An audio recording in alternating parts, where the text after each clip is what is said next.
وہ لوگ جو واش روم میں بیٹھے بیٹھے آدھا آدھا گھنٹہ لگا دیتے ہیں، کل کل کر ان کو پائخانہ آتا رہتا ہے، آوازاری کے ساتھ تھک جاتے ہیں لیکن تسلی نہیں ہوتی، ان کے لیے یہ ایک بہت ہی بہترین آسان ترین فارمولہ ہے۔ وہ کیا؟ آپ نے اسبگول ثابت لینا ہے اور ساگو دانہ لینا ہے، دو چیزوں کی کھیر بنانی ہے۔ اس کا طریقہ کار یہ ہے کہ ساگو دانہ اس کو کم از کم 2 گھنٹے کے لیے بھگو کے رکھنا ضروری ہے، اور اس کے بعد اس کے اندر اسبگول ثابت وہ ڈالیں، اس کی کھیر بنا لیں، خالص دودھ کے اندر اس کی کھیر بنا لیں، چینی حسب ذائقہ ڈال لیں، اور یہ بہت ہی مزیدار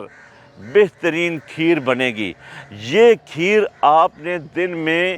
3 مرتبہ نہیں تو 2 مرتبہ صحیح، 2 مرتبہ نہیں تو 1 مرتبہ تو ضرور کھائیں نا، ناشتے میں، بلکہ ناشتہ یہ کھیر تسلی سے کھائیں، جتنی زیادہ کھا سکتے ہیں کھائیں، اس کا کوئی نقصان نہیں ہے۔ مجھے امید ہے کہ انشاءاللہ پہلی مرتبہ کھانے کے بعد جب بھی واش روم آئے گا